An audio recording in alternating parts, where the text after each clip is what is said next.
तब आगमे स्वर्गीय शांति हरारे उइला। तब आगमे अशांत हृदय शांति विराजिला। तुम बिना प्रभु ए देई पारे शांति पृथ्वी रे। तुम बिना प्रभु ए देई पारे शांति पृथ्वी रे।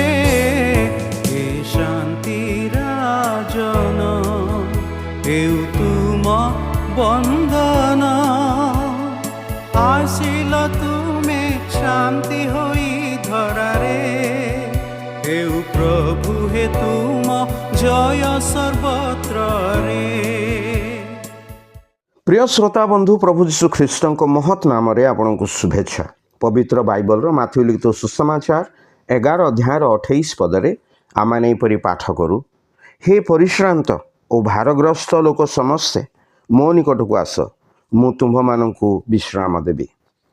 ମୁଁ ତୁମ୍ଭମାନଙ୍କୁ विश्राम देवी। यह प्रभु यीशु ख्रीष्टଙ୍କ ଠାରୁ एक धन्यमय आश्वासन अटे। जे पापर बोझरे भारग्रस्त पुणी आगामी विचार विषय चिंता करी उद्विग्न अटे, ताहा पई प्रकृत शांति और विश्रामर आश्वासन देवा निमंते प्रभु प्रतिज्ञा करुछंती। पापर परिणामर भयरु मनुष्य सही कार्य करने को चाहे जहाँ द्वारा से रक्षा पाई पारिबो। मात्र यही भार अति भारी अटे, मनुष्य ताहा बहन करि पारे नाही। मनुष्य श्रांत क्लांत और पराजित होई अछि, पुणी तार साहाय्यकारी केही नाही। एथिपई प्रभु यीशु ख्रीष्ट एई जगत रे देहवंत हेले। मनुष्यर पापर बोझ आपणा उपरे नहीं क्रूसरे मनुष्यर पापर दंड भोग कले। जे केही तांकठारे विश्वास करे से निज जीवन रे विश्राम और शांति प्राप्त हुए।